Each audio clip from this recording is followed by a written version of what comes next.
zoom in on that, all right? You can't see this at home. I just had this on my desk in a big stack, and I found it. This is March. This is published March of 2025, March 26 exactly. It's a picture of Chuck Schumer looking very upset, very angry, walking out with a box, and all the House Democrats depicted their character, saying that he's an enemy of democracy. Why is he an enemy of democracy? Because the far left base in the Democrat Party has turned on Chuck Schumer because he did the responsible thing to get the lights on. Why? Because they want him to show a fight against President Trump. So Schumer doesn't want to be in this situation again. So he said, my gosh, he got his staff together and he got the far left wing of the party. He said, what do you want? What do you want me to fight on? So they created a red herring. A red herring is a distraction. They decided that they would pick a fight on health care. Let me look right into the camera and tell you very clearly, Republicans are the ones concerned about health care. Republicans are the party working around the clock every day to fix health care. This is not talking points for us. We've done it. A big part of the One Big Beautiful Bill, the Working Families Tax Cut, was to fix health care. Health care is broken in America. It's too expensive. The quality of care needs to rise. We need more access for more people, and we have lots of ideas to do that. But that issue is for debate in the next 3 months. It always was. We have members working on that. The tax credit, the subsidy you've heard about that expires December 31st, there's a lot of thoughtful debate and discussion that has already been going on about that and will go on about that. But that's a December 31 issue. So Chuck Schumer is scrambling. He has to have an issue. None of their policies are very popular. So they decided to lob onto health care. And he decided to claim to all of you that is the issue with government funding. It is not. They're two totally separate things. The clean continuing resolution would simply keep the lights on so that the members in the House and Senate can have those debates on health care. We were always planning it. We have lots of ideas on the table on how to fix it. But we don't yet have consensus on it because it is very complicated. We have time to do it. The month of October is a critically important time for us to get the House and Senate working on that very issue. But they're delaying it because they needed a red herring. So in his desperation, it's a fact number 3. In his desperation, they decided to create the red herring. They decided to claim that this is all about health care, which the September funding issue never was. That's a December policy issue. He tried to create it as a September funding issue. And in his desperation, they hastily filed an outrageous counter proposal. It is a wild wish list of big government liberal nonsense that we can't do. Their priorities that they crammed into this. Now remember, a simple 7-week stopgap funding measure, the CO, that we passed out of the House in bipartisan fashion was sent over. And Chuck Schumer filed a counter proposal. Now this is his words, not mine. These are not Republican talking points. These are the facts. 2 exhibits real quick, because I've shown you before. This is page 57, an excerpt of this bill, section 2141, where you see right there that they want to repeal the health subtitle of the Big Beautiful Bill. The One Big Beautiful Bill, the Republicans got signed into law July 4th. The Working Families Tax Cut, we're so proud of that because there's so many amazing things for all the American people. A marquee piece of legislation. But among the most important were the reforms that we did to healthcare. Why? Because Medicaid, for example, is broken. Medicaid doesn't work well. It's underfunded and it was full of fraud, waste, and abuse. And we took our opportunity to fix that. And we did. So what did we do? We went into Medicaid and we said, we got to stop the waste and abuse. We got to make sure that illegal aliens are not on Medicaid. Medicaid is intended for U.S. citizens only, not illegals who break our law and come over the border. And we've got to make sure that young, able-bodied men who do not have dependents are working and not riding the wagon. Work is good for individuals. It's good for the communities they live in. It's good for their own well-being and for the people around them. And so we said, don't sit on your couch and play video games. By the way, also not a talking point. There was an AEI study, I think one of the organizations that polled this, and most of these young men who are not working are sitting around literally playing video games. Get back to work. So we put that in the law. And the big thing was making sure that an estimated 1.4 million illegal aliens are no longer riding that wagon either. Why? Because Medicaid had to be strengthened. Medicaid is intended for the elderly, the disabled, and young pregnant women, as I use an example.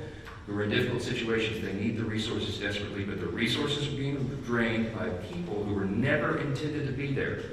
So Republicans got busy and fixed it.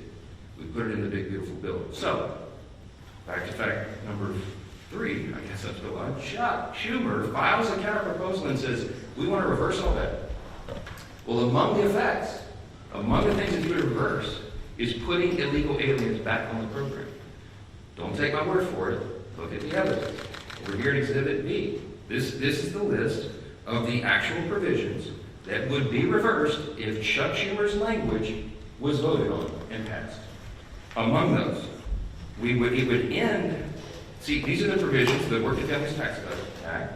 These are the provisions of our bill that did each of these things.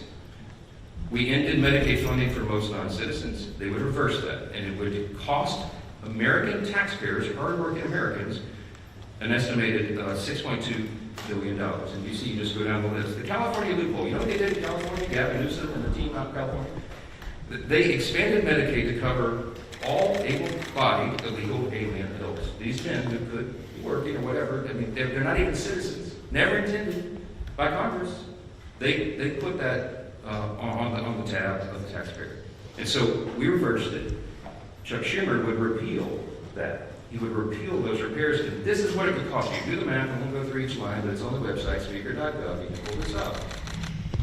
It amounts to $192 billion. $192.8 billion. So almost $200 billion that Chuck Schumer wants to put back in. Also, by the way, while he's repealing our health subtitle, he would also repeal the $50 billion that Republicans put into the bill to support our rural hospitals around the country.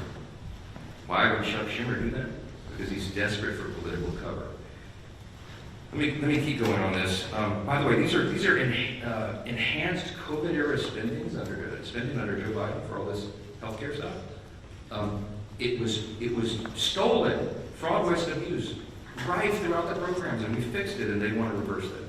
By the way, this has always been what the Democrats wanted to do. You all remember, I know, the 2020 presidential election. We've all seen the video over the last week or so, where they asked every single candidate for Democrat, for the Democrat nomination, on the stage running for president, is it your intention to give health care to illegal aliens who come into the country? Every single one of them raised their hands, including Kamala Harris, and that explains a lot of this. All right.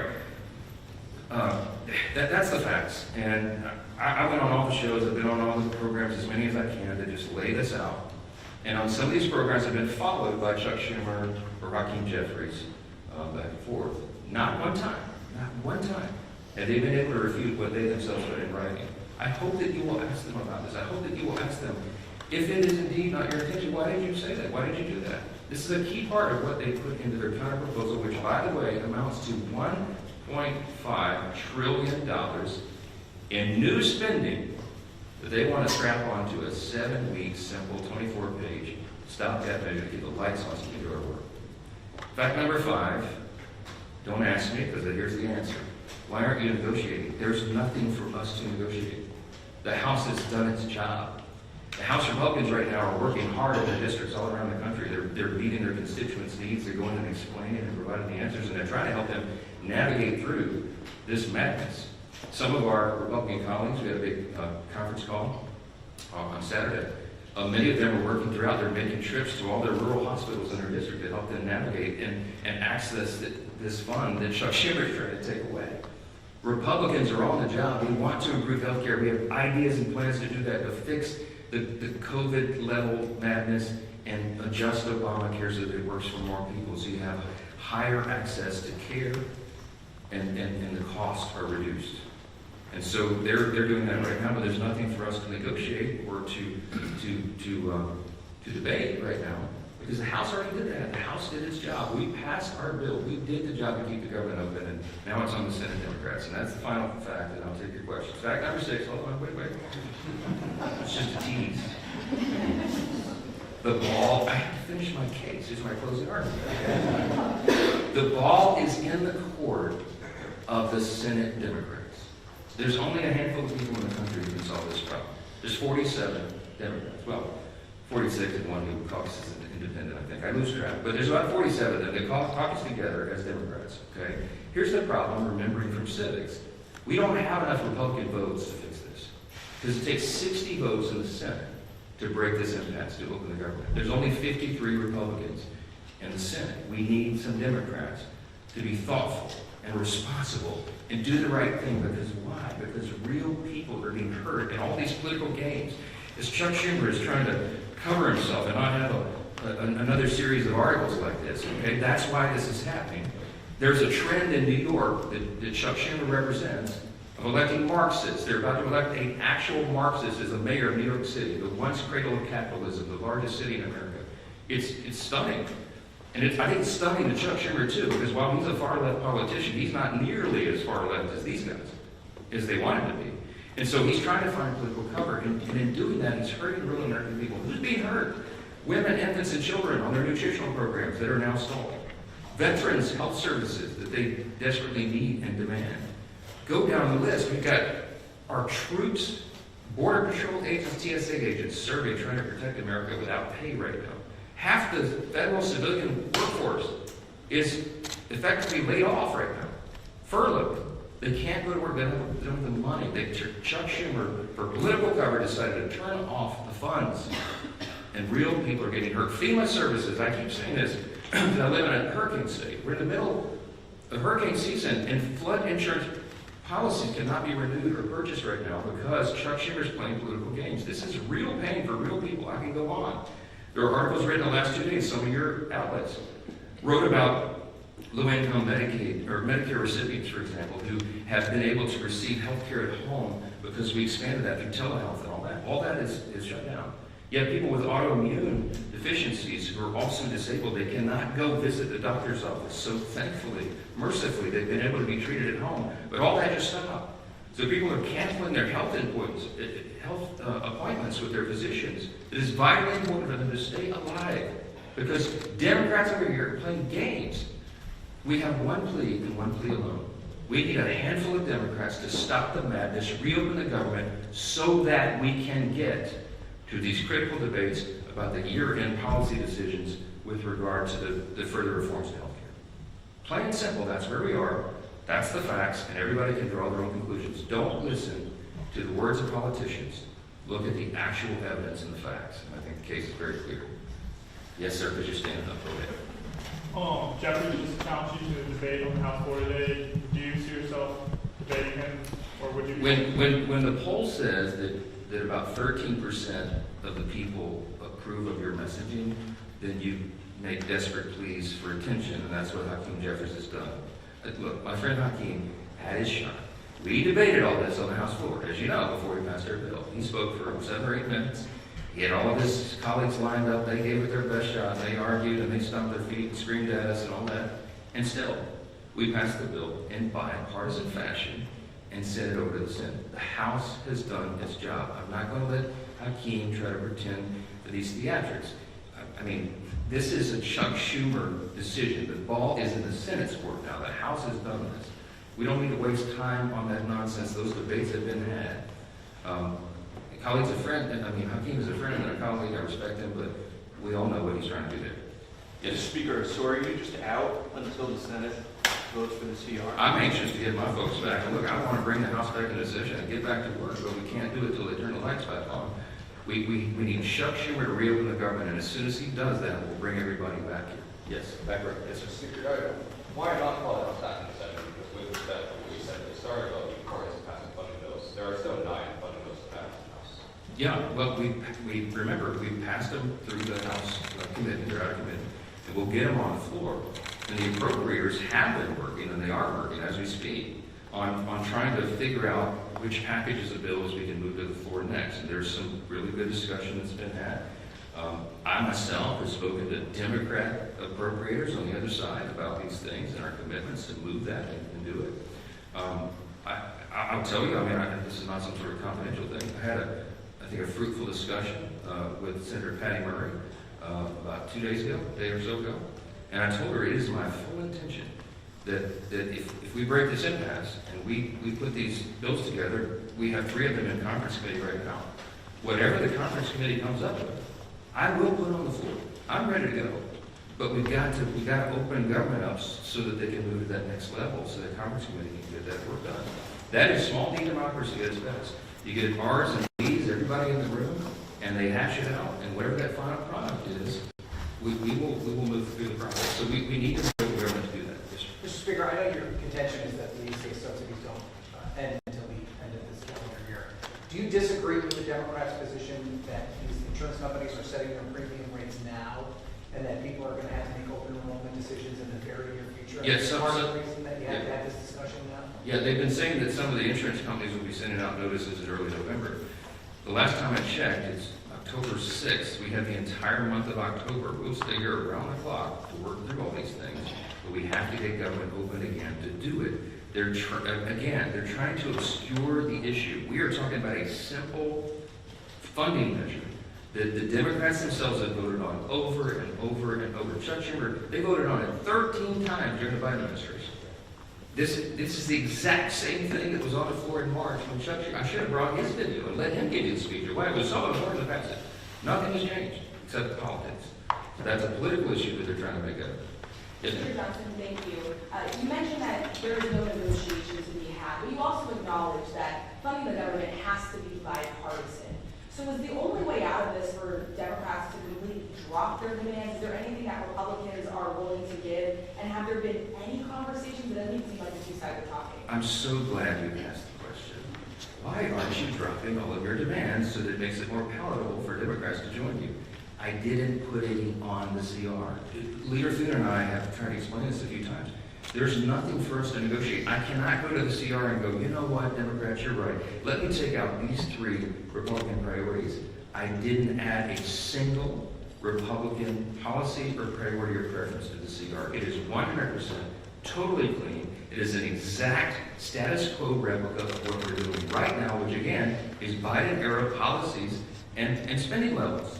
To our great chagrin, but in good faith. I presented that because I didn't want to play games. We are responsible. We're not going to shut the government down for people who desperately need these services and all these things that I've said are stalled.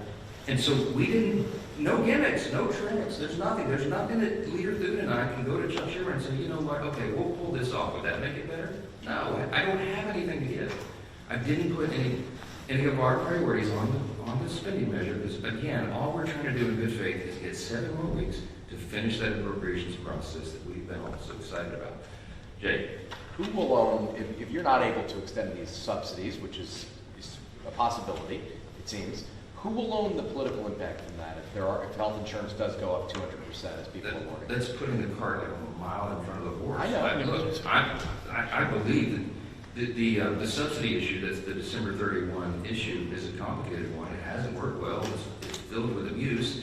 We have a lot of ideas on how to improve upon that if indeed that goes forward. And I mentioned yesterday, there's 535 members in the count House and Senate, and there's probably 400 different ideas on how to fix that. But we need the next couple of weeks to have those vigorous, deliberate debates, which is how the process is supposed to work. So I'm not going to forecast how that comes out, and neither could any of you, because those debates haven't been held yet.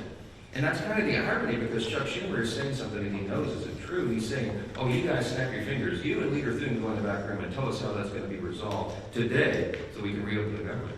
That's impossible for me to do. I have to have the input of all of our members so that they can figure that out. So that's part of the process. Last question, Mr. Speaker. Can you just talk a little bit about your recent conversation you had with Senator Murray? Have you been personally lobbying any Senate Democrats to switch their votes in support of the CR?